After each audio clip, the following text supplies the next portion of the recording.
नमस्कार दोस्तों, मैं doctor Ayush Jain, consultant laparoscopic and general surgeon.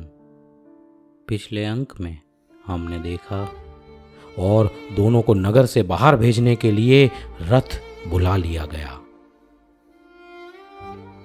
Anjana सुंदरी और वसंतमाला रोती बिलखती रथ में बैठ गई। रथ का सारथी आज्ञानुसार उन रोती बिलखती कुलांगनाओं को महल से ले गया और महेंद्र नगर के वन में जाकर रुक गया। संध्या हो चुकी थी। सारथी ने अंजना सुंदरी को प्रणाम किया और क्षमा याचना करते हुए उन्हें वहीं पर उतरने का निवेदन किया। अंजना और वसंतमाला पर दुख का पहाड़ टूट पड़ा। अंधेरा बढ़ता जा रहा था। उल्लू बोल रहे थे, जम्बुक लोमड़ी आदि की डरावनी चीखें सुनाई दे रही थी और सारा दृश्य ही जंगल में भयानक हो गया। राजभवन में रहने वाली कोमल कन्याओं के जीवन में सहसा ऐसी घोर विपत्ति असह्य हो जाती है। अंधेरे में मार्ग दिखाई नहीं दे रहा था। वे किधर जाएं, किससे पूछें। दोनों एक वृक्ष के नीचे बैठ गईं और चिंता करने लगी। अंजना सुंदरी के मन में भयानक भविष्य मंडरा रहा था। उसने सखी से कहा, बहन, माता पिता के पास जाना भी व्यर्थ रहेगा। उनकी प्रतिष्ठा का भी तो प्रश्न उन्हें दुखी करेगा। वे भी हमें कलंकिनी मानकर आश्रय नहीं देंगे। तब वहां जाकर उनके सामने समस्या खड़ी करके दुखी करने से क्या लाभ है। तू नगर में चली जा, तुझ पे कोई कलंक नहीं है। तुझे कहीं ना कहीं आश्रय मिल जाएगा। मुझे अपने फूटे भाग के भरोसे तू यहीं छोड़ दे। मैं अपना अपमानित मुंह लेकर माता पिता के पास नहीं जाना चाहती। वसंतमाला ने कहा, नहीं बहन, ऐसा नहीं हो सकता। मैं तुम्हें अकेली नहीं छोड़ सकती। अब तो सुख दुख और जीवन मरण हमारा साथ ही होगा। दुख की घड़ी में मैं तुम्हें अकेली छोड़कर चली जाऊं, यह कैसे हो सकता है। मैं तुम्हारे साथ रहूंगी तो तुम्हें भी कुछ हिम्मत दिलाती रहूंगी। अकेली का दुख दुगना हो जाता है। तुम घबराओ मत। माता पिता अपनी बात सुनेंगे, सोचेंगे। उन्हें अपनी बात पर विश्वास होगा। वे तुम्हारे दुख को अपना दुख समझेंगे और अवश्य ही तुम्हें आश्रय देंगे। यह दुख थोड़े दिनों का ही है। युद्ध समाप्त होते ही सारा भ्रम दूर हो जाएगा और सुख का समय आ जाएगा। 22 साल हमने दुख में गुजारे हैं। यह थोड़ा सा समय और निकल जाएगा। तुम धीरज रखो। यदि माता पिता ने आश्रय नहीं दिया तो फिर यह स्थिति तो है ही।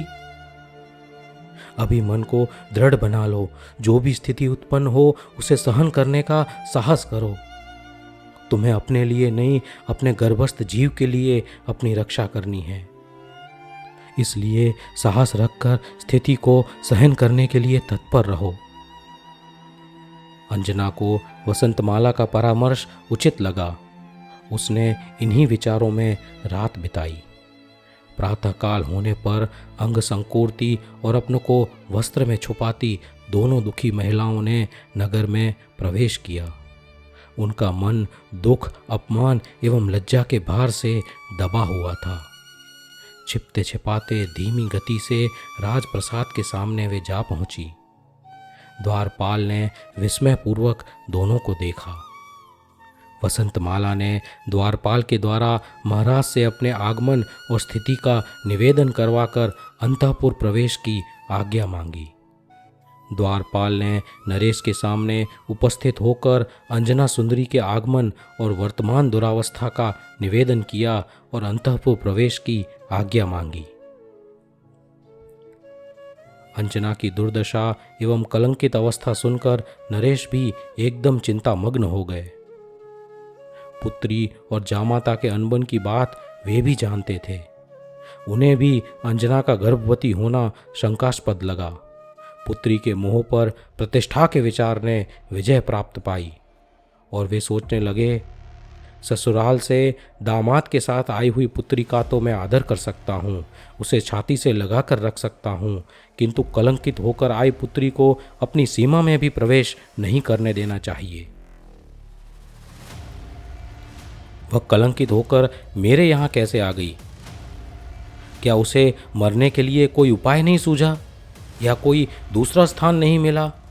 अपने माता पिता के घर के ऊपर कलंक लगा के उसे क्या सुख मिलेगा?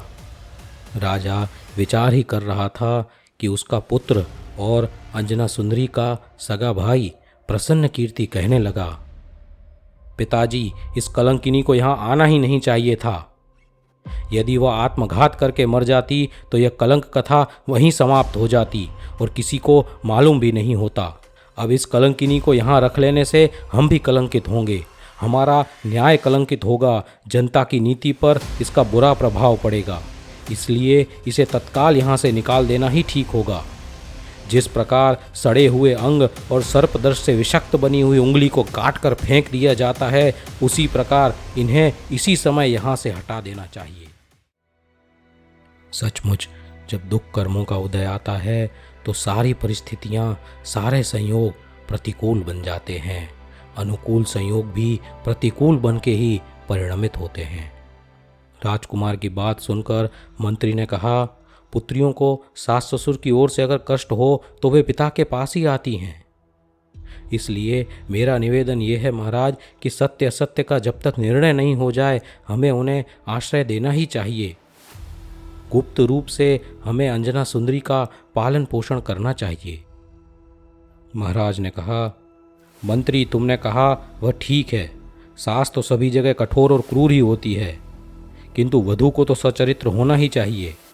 जब सामान्य मनुष्य भी अपनी प्रतिष्ठा की रक्षा करता है तो शासक को तो विशेष रूप से करनी चाहिए। मैं जानता हूँ कि अंजना और पवनजय में प्रारंभ से ही मनमुटाव रहा और ऐसी दशा में पवनजय रणभूमि में गया।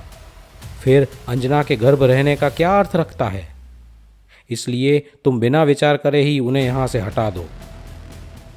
द्वारपाल के द्वारा राजा की यह आज्ञा अंजना सुंदरी को सुनाई गई। अंजना की आशंका सत्य निकली। उसे और वसंतमाला को राजभवन छोड़कर जाना पड़ा। दोनों की आंखों से अश्रु की धारा बह रही थी।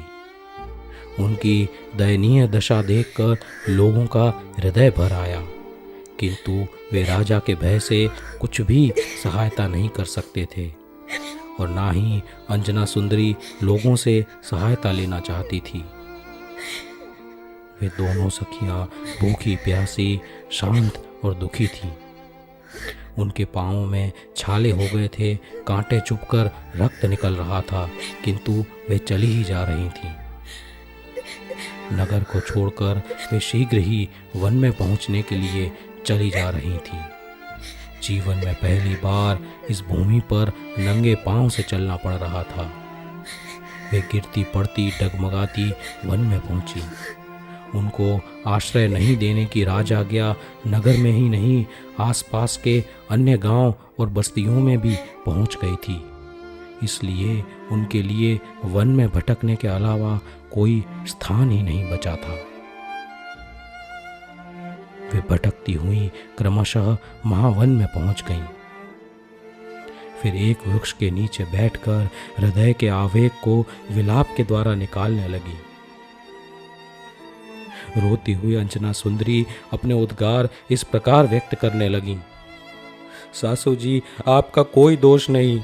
आपने अपनी कुल की प्रतिष्ठा की रक्षा के लिए मुझे निकाला, यह उचित ही था। हे पिता, मैं आपके लिए बहुत प्रिय थी, किंतु आपने अपने कुल, गौरव और सदाचार की रक्षा के लिए मुझे आश्रय नहीं दिया। फिर मेरे ससुर पक्ष का भय भी आपके राज्य पर उपस्थित हो सकता था। हे मातेश्वरी, आपने पति का अनुसरण कर अपने वात्सल्य का बलिदान दिया, यह भी उचित ही था। भाई, मैं तेरे लिए भी बहुत प्रिय थी। मैं आप किसी को दोष नहीं देती। हे नाथ, आपके दूर होते ही संसार मेरा शत्रु हो गया। पति के बिना पत्नी का जीवित रहना कितना विडंबनापूर्ण होता है। वास्तव में मैं स्वयं ही हतभागिनी हूँ, जो पति से बिछुड़ी और स्वजनों द्वारा अपमानित होकर कलंक का भार ढोती हुई भी जीवित हूँ। मेरे प्राण इस भीषण दुख में भी क्यों नहीं निकलते? वसंतमाला अंजना को ढाढ़स बंधाने लगी। वे दोनों उठकर आगे चलने लगी। वे थक जाती तो किसी वृक्ष के नीचे पड़ जाती।